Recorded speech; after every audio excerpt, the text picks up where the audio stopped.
I think this situation with Brennan is heading straight for a misunderstanding that could really blow up in his face. The way things are lining up, it feels like he's about to walk into something he completely misreads. And honestly, that's where the heartbreak starts building. From what I'm seeing, Carly is running out of room to maneuver during the week of April 27th to May 1st. She's been juggling secrets for a while now, but I was wondering how long she could realistically keep everything from crashing down. It doesn't feel sustainable anymore. Lucas stepping in on April 30th might be the spark that sets everything off. I didn't realize how explosive that confrontation could be until now, but if he discovers Valentin is the man Carly's been involved with, there's no way that stays calm. It feels like one of those moments where everything unravels at once. And let's be honest, Valentin has been pushing his luck. He's been out in the open more than he should be, and to me, that's classic soap setup for getting caught at the worst possible time. If Lucas shows up unexpectedly, I can easily see Valentin having no chance to disappear. Lucas's reaction is another thing I keep thinking about. He's not just dealing with Carly hiding someone, he's dealing with her protecting a fugitive and being romantically involved with him. That's a betrayal on multiple levels, and I doubt he'll hold back. This confrontation feels like it's going to be intense, maybe even messy enough to trigger something bigger. Now, whether Lucas directly tips Brennan off or not, I'm not entirely sure. It could go either way. But I do think Brennan getting suspicious at the same time isn't a coincidence. Those alarm bells going off on April 30th make me feel like multiple threads are converging fast. Then comes May 1st, and to me, that's where everything truly collapses. Carly has had so many near misses that it almost feels inevitable that her luck runs out here. I was wondering if Brennan might initially misunderstand the situation, though. Instead of assuming Carly is involved, he might think she's in danger, that Valentin is hiding on her property without her knowledge. That actually makes it more dramatic, in my opinion. Imagine Brennan storming in, weapon ready, fully believing he's about to rescue Carly, only to find her in Valentin's arms. Maybe even in a moment that leaves no room for excuses. If that's how it plays out, the emotional fallout would hit even harder. It's not just about the secret being exposed, it's about Brennan realizing he had the wrong idea about Carly entirely. To me, this feels like the beginning of a major shift. The alliance, the romance, all of it coming into the light at once. That's the kind of reveal that changes everything going forward. I think the next 2 weeks on General Hospital, from April 27th to May 8th, are shaping up to be one of those stretches where everything starts connecting in unexpected ways. There's a mix of quiet scheming and explosive reveals. And honestly, I was wondering how long some of these secrets could stay buried. Not much longer, it seems. Starting with Ethan, his move really caught my attention. Offering to wipe Sidwell off the map feels like a line you don't cross unless things are already spiraling. At the same time, Sidwell casually interacting with James while Nathan, or Cassius, grows increasingly uneasy makes me think something is about to snap. Maybe I'm wrong, but it feels like the tension there is about to boil over. Meanwhile, Curtis is zeroing in on the crash investigation, and I didn't realize just how messy that situation could get. If he starts suspecting Isaiah's SUV was involved, that opens the door to a much bigger cover-up, especially with Brooklyn's car damage in the mix. Tracy stepping in to protect Brooklyn feels classic, but also risky. To me, it looks like one of those protective moves that could backfire if the truth comes out the wrong way. Michael, on the other hand, seems to be playing a much quieter but equally dangerous game. His meeting with Willow doesn't feel genuine. It feels calculated. I think he's setting something up behind the scenes, especially if he's looping Justinda into whatever plan he's cooking. There's a sense that Michael is shifting into a more strategic, maybe even manipulative role, and I'm not sure Willow sees it coming. Willow herself may already be walking into trouble, especially with Elizabeth getting involved. Offering communication tools for Drew might seem helpful on the surface, but it could complicate things in ways no one expects. It's one of those situations where good intentions might lead to unintended consequences. Then there's Lulu, who I think is heading straight into emotional chaos. If Nathan admits that Rocco's secret got out, especially involving Britt, that could be the breaking point. Lulu's been holding so much together, and I can't help but feel like this is where everything starts unraveling for her. Britt, interestingly, is in a position of power with what she knows. If she confides in Brad about Jason, or even about Cassius, that could shift the entire dynamic. I was wondering whether she'd keep that secret, but it seems like she might not be able to hold on to it for long. Jocelyn digging up new information adds another layer, while Lucas confronting Carly suggests that her personal life is about to get exposed. If Lucas discovers Valentin's involvement, that alone could trigger a chain reaction. And honestly, Carly's situation feels like it's hanging by a thread. Jack Brennan closing in on a troubling discovery might be the moment everything explodes.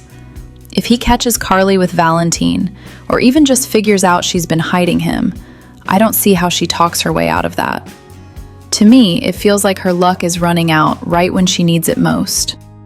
Moving into the week of May 4th, I think the fallout is going to hit hard. Brennan's reaction could be intense, especially if he feels betrayed.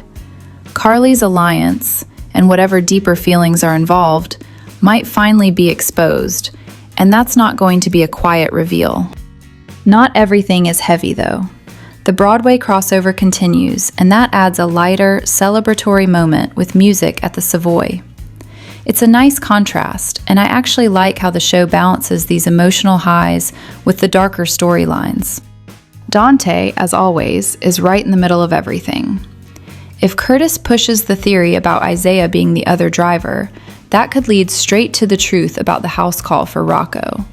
And if that truth comes out, I don't see how Lulu can keep her secret anymore. At that point, I think Lulu may have no choice but to tell Dante everything about Rocco, the shooting, and all the decisions she's made to protect him. And that kind of confession, that's the kind that changes everything.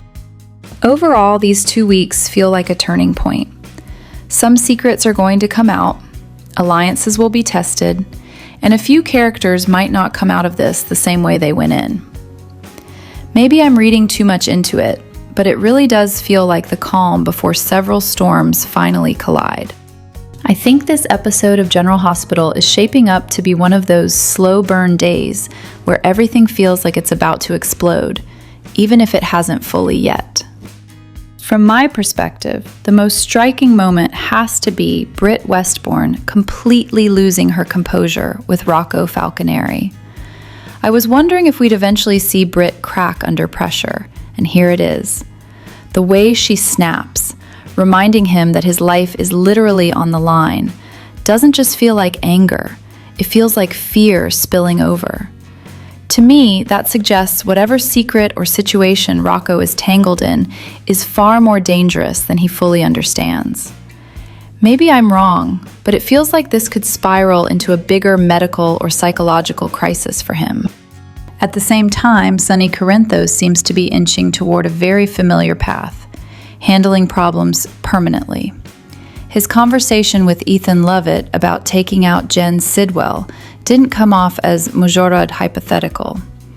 I didn't realize how quickly Sonny would pivot back into elimination mode, but to me it shows how serious he considers Sidwell as a threat.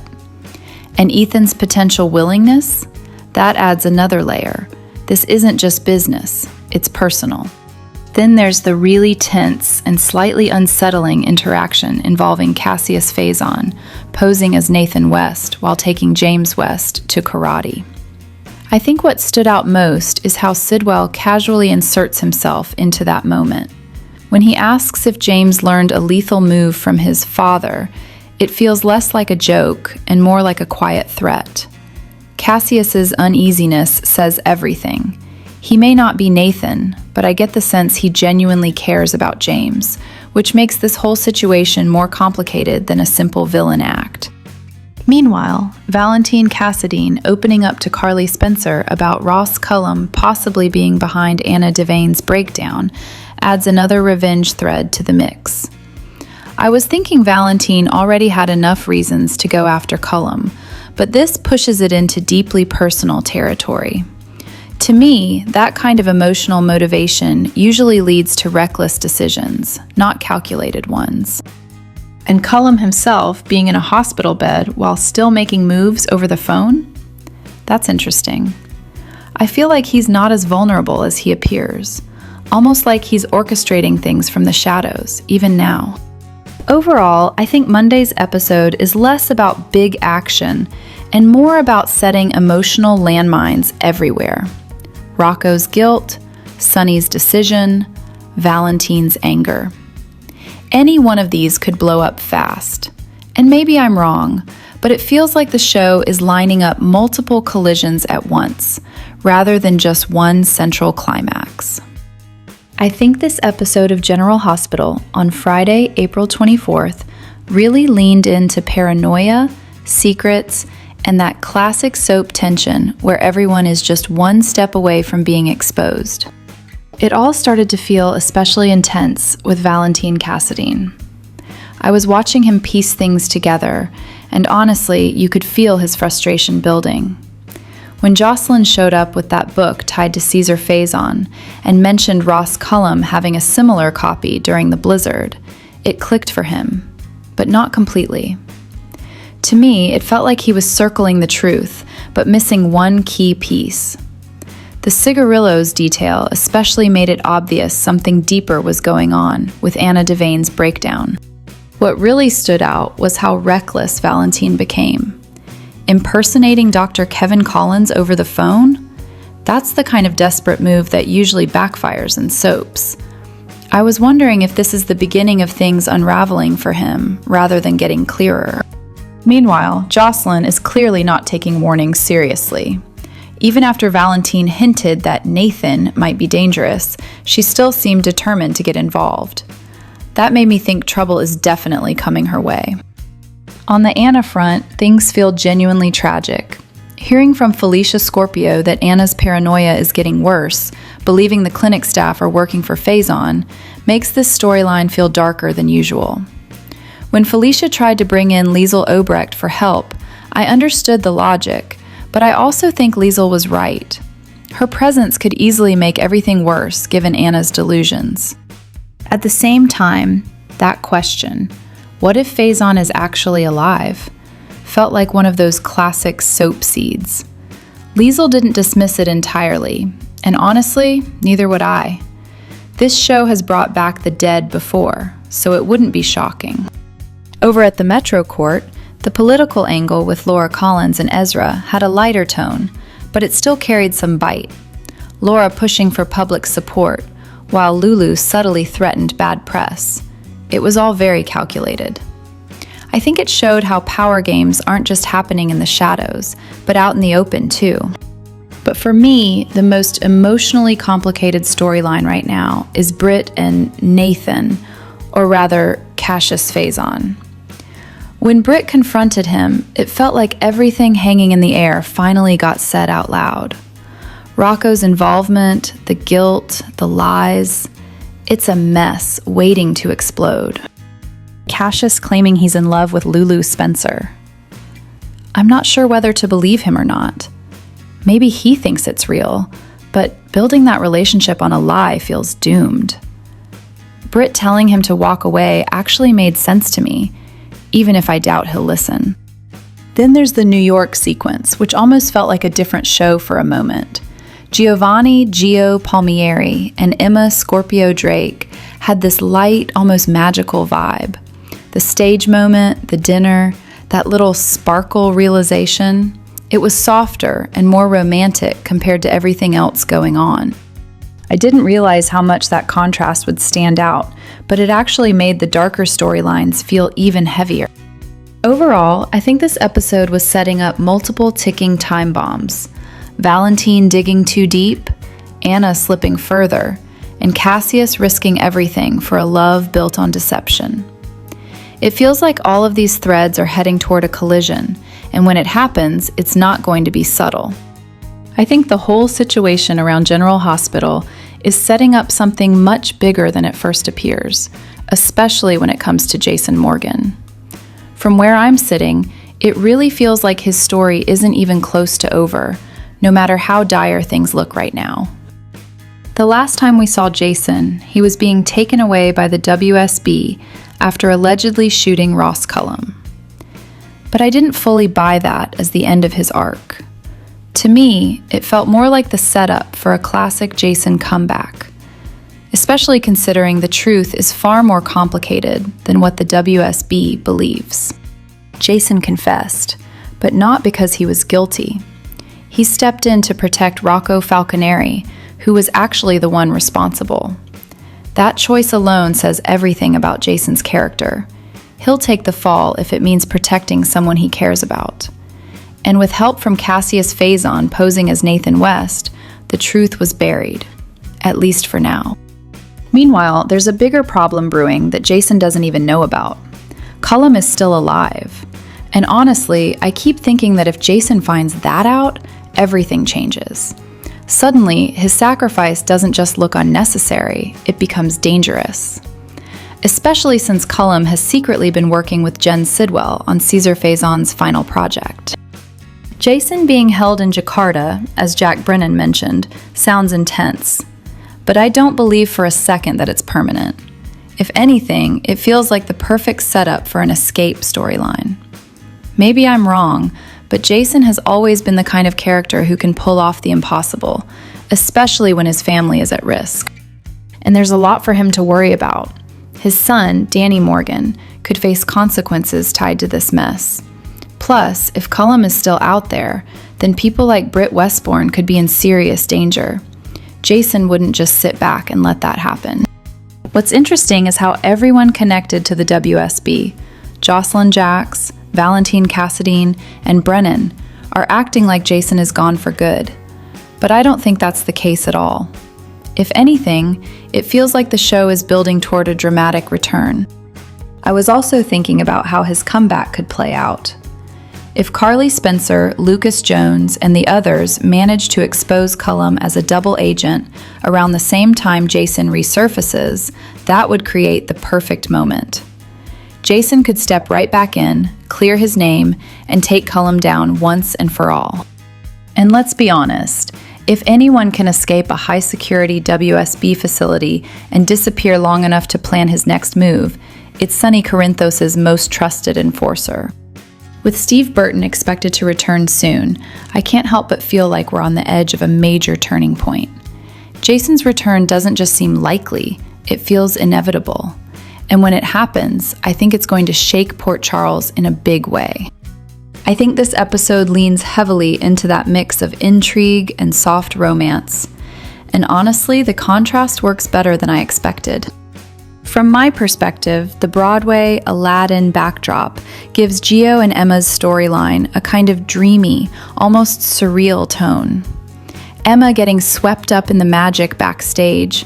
It feels like she's trying to escape everything weighing on her, especially her worries about her grandmother. I was wondering if that's why she clings so tightly to Gio in this moment.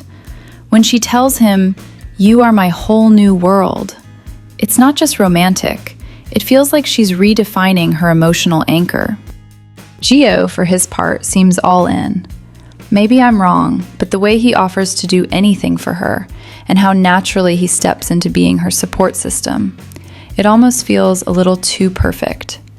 That usually means something's coming. Still, their chemistry is undeniable, especially with the playful restraint about not crossing a line on his friend's couch. It keeps things grounded. Michael's presence adds an interesting layer too. He's kind of orbiting their story, offering opportunities like the Savoy gig, but also subtly reinforcing that life, and Port Charles, are waiting for them outside this fantasy bubble. Meanwhile, Laura's scenes bring the political tension back into focus. I didn't realize at first, but her interaction with Boyle is actually pretty strategic. She presents herself as compassionate, even protective, but she's absolutely playing the long game. When she asks, "Who says I'm not?"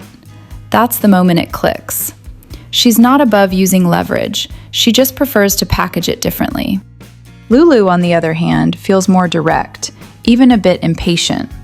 She doesn't quite buy into Laura's softer approach and is ready to push harder, especially when it comes to protecting her family and calling out hypocrisy. Their dynamic here is subtle but telling. Two different philosophies on power and influence. Then there's Valentin and Joss, which shifts everything into a darker, more suspenseful tone. I think this is where the episode really starts planting seeds. The mention of Faison, the cigarillos, the possibility that Cullum is manipulating Anna, it all feels deliberately tangled.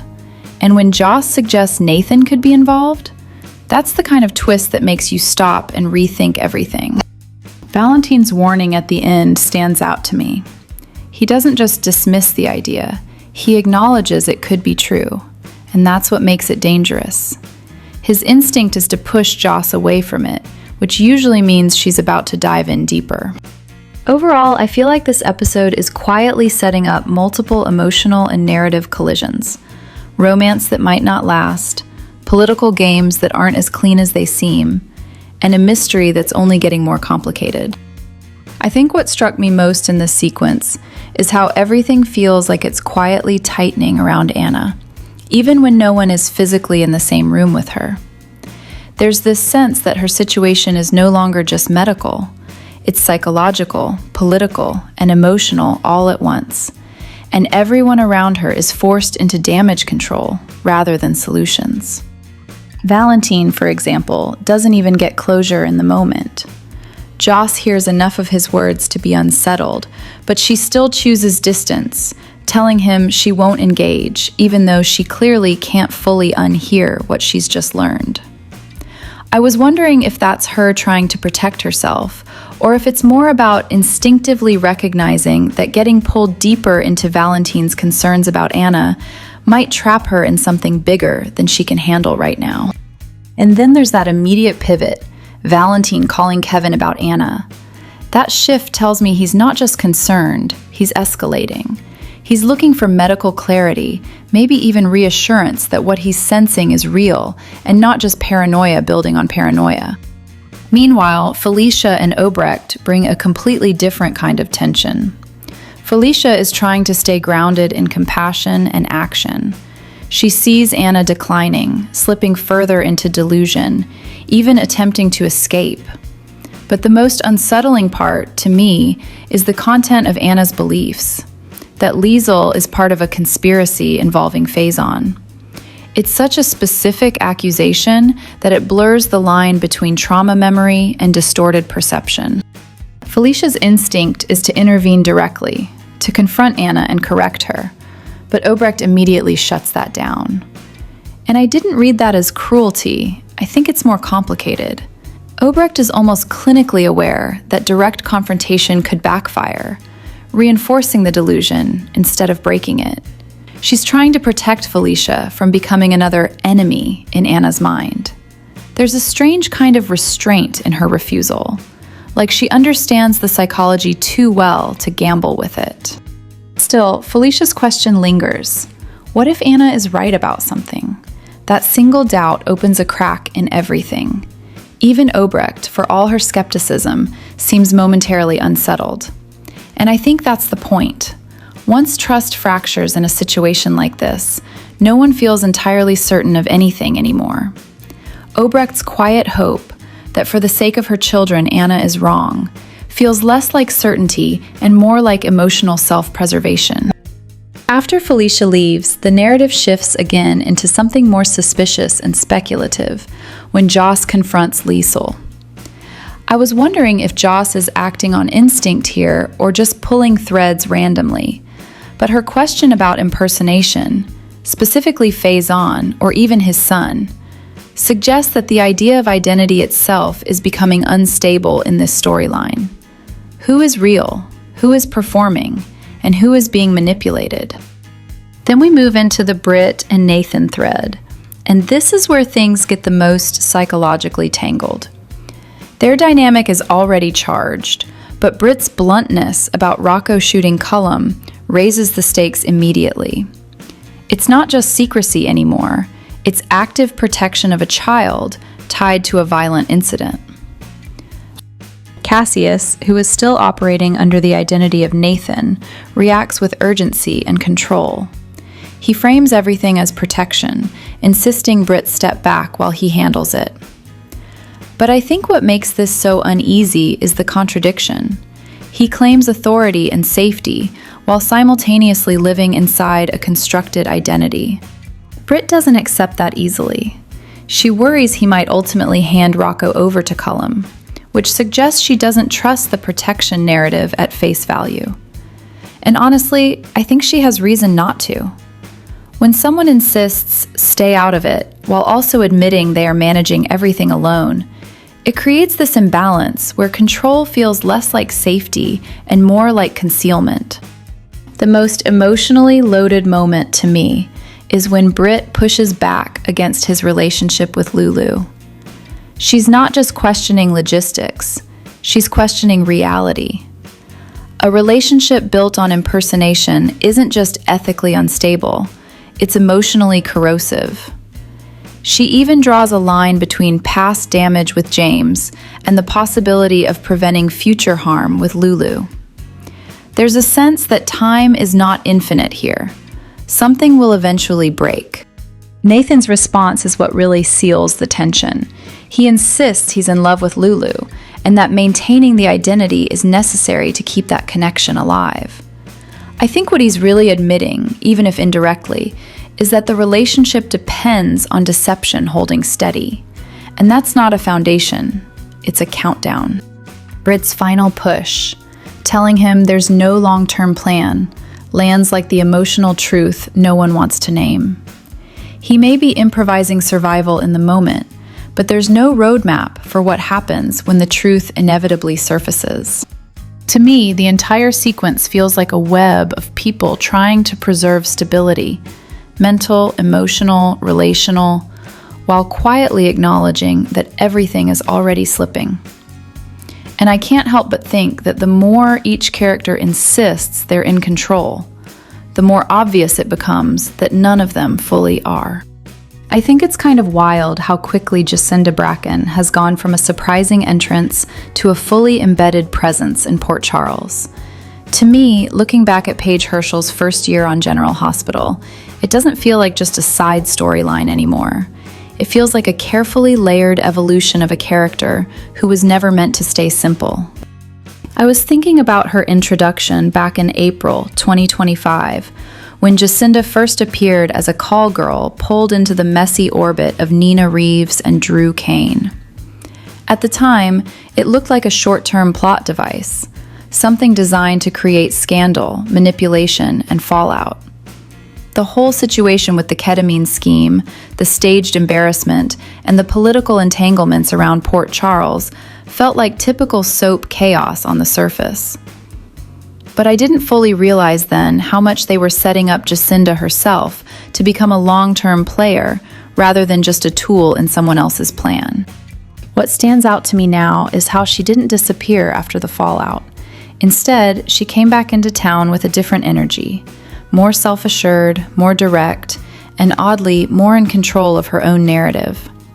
Her reappearance and her bold decision to confront Nina and Portia for more money felt less like desperation and more like someone finally understanding her own value in a world that had already tried to use her. Then there's the shift with Michael. I think the writers slowly moved Justinda from transactional relationships into something that resembles emotional grounding. Her arrangement with Michael, starting as an alibi, something purely strategic after the shooting, evolved into a real connection that neither of them seemed fully prepared for. It's interesting because I didn't expect the show to lean into that pairing, but over time it started to feel less forced and more deliberately built, almost like two damaged people recognizing something familiar in each other. From my perspective, what makes Justinda compelling now isn't her past. It's how she refuses to be reduced by it. Her interactions with Willow make that especially clear. Willow's hostility, rooted in judgment and fear, pushes Justinda into a position where she has to defend not just her reputation, but her right to exist in these spaces at all. And instead of folding, she pushes back. That confrontation in the Crimson office didn't feel like a victim moment. It felt like a turning point where Justinda stops being explained and starts speaking for herself. At the same time, I think there's an interesting tension building underneath everything. Her proximity to Crimson, Nina, and now figures like Brennan places her right in the middle of political and corporate manipulation again. But this time, she's not just being used blindly. She's being approached because people recognize she can be useful, which is a dangerous kind of visibility in a show like this. I can't help but wonder how long she can stay in that space before it costs her something bigger. Even her connection with Christina adds another layer I didn't expect. There's a softer, almost disarming dynamic there. Friendship mixed with admiration, and maybe even something deeper on Christina's side. And then there's the performance aspect. Her music background slipping into the storyline in a way that feels almost like the show acknowledging there's more to her than the role she was initially written into. Looking at Paige Herschel's own celebration of her one-year milestone, I think it mirrors the character's journey in a way. There's gratitude, but also a kind of surprise at how far things have gone. Justinda started as a plot complication, but she's become someone with relationships, loyalties, and conflicts that actually matter to the fabric of Port Charles. To me, the real question now isn't who Justinda used to be. It's what she becomes when the people around her stop trying to define her first. I think there's something quietly building this week for Lulu Spencer on General Hospital, and it's interesting how her old instincts as an investigative reporter might be starting to surface again. I was wondering if she's finally beginning to sense that something about Nathan West just doesn't fully add up. To me, the bigger twist changes everything. What if this Nathan isn't Nathan at all, but Cassius Faison, his identical twin, who has stepped into his brother's life? If that's true, it raises even more unsettling questions about what really happened to Nathan's body.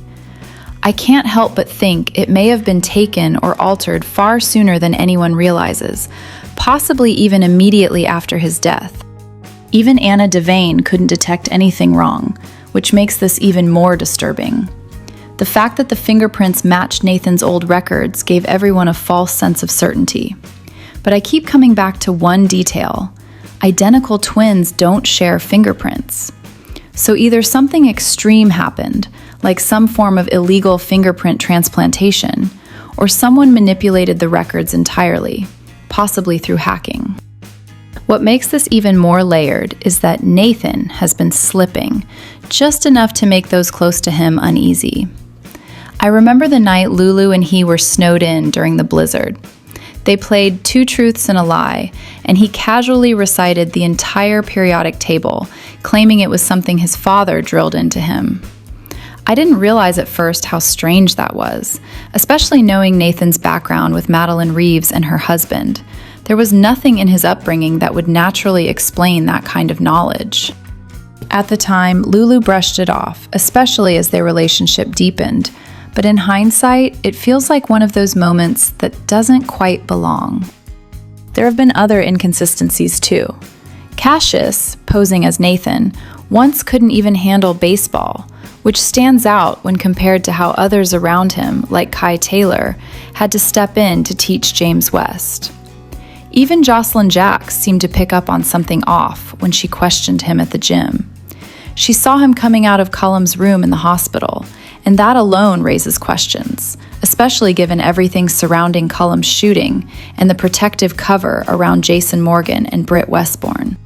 What I find most suspicious is how easily he might deflect any confrontation, especially with Jocelyn, by framing it as police business, since he's positioned as the lead detective on other ongoing cases, like Marco Rios's stabbing. And this is where Lulu's instincts might finally break through the surface again. If Jocelyn starts comparing notes with her, I think that's when the cracks in this carefully constructed identity could really start to show. Lulu voicing her concerns to Jocelyn feels like the moment this quiet suspicion turns into something much harder to ignore. Because ultimately, whatever Nathan was doing in Cullum's room doesn't line up with what we think we know. And I can't shake the feeling that the truth behind all of this is still waiting to be uncovered. I think there's something really interesting building in the current direction of General Hospital, especially with how the younger generation is slowly being pulled into the same dangerous orbit that once defined their parents' lives. To me, it almost feels like history is trying to repeat itself, but in a more emotionally complicated way. I was wondering if Danny Morgan is starting to step into a kind of Jason Morgan 2.0 mindset. He's clearly carrying anger and confusion, especially with how he perceives the WSB and figures like Jack Brennan as being responsible for his father's absence. I think it matters that Danny even once considered getting close to Sonny's world through Sonny Corinthos, but was ultimately held back and redirected toward being a protective presence for Scout Kane. That restraint almost makes his current emotional edge feel more volatile. At the same time, I didn't realize how naturally Charlotte Cassadine seems to fall into a Helena Cassadine 2.0 type of energy. She's been shaped by instability, secrecy, and a long history of being on the run with her father, Valentin Cassadine. So when she looks at Jack Brennan, I think she doesn't just see a threat, she sees someone trying to repeat the same pattern of taking her father away again. That emotional trigger feels like it pushes her into action faster than logic ever could. What makes this even more layered is the wider web around them. Characters like Carly Spencer, Nina Reeves, and Valentin are already operating in a loose alliance against Brennan, mostly driven by fear, protection, and unresolved personal history. And then there's the added tension of Jocelyn Jacks being pulled into WSB-related danger, which only amplifies Carly's paranoia and urgency. I think what stands out most to me is that Danny and Charlotte don't actually have the full picture. They're both reacting to fragments of truth. Danny still carrying the shadow of Jason Morgan's absence, and Charlotte interpreting events through her own protective instincts toward Valentin. Even though the real backstory involves deeper layers, including figures like Ross Cullum and the cold fusion situation tied to Britt Westbourne, none of that fully filters down to them. To me, the most compelling part is how Charlotte seems more strategically aware. She understands how operations like this usually unfold, probably because she's been exposed to that world longer, while Danny is still emotionally driven. That contrast makes their dynamic feel like a mix of instinct versus experience. I was thinking that if they do move forward with a plan against Brennan, it won't look like a traditional mob-style escalation. Even though they talk in extremes, almost channeling their inner Helena Cassadine and Jason Morgan energy, it feels more like psychological positioning than actual violence. There's a sense that they're trying to outthink a system they don't fully understand yet, rather than physically confront it. In the end, I think what this storyline is really circling around is legacy. How children of dangerous legacies interpret protection, revenge, and loyalty when they're only seeing half the truth.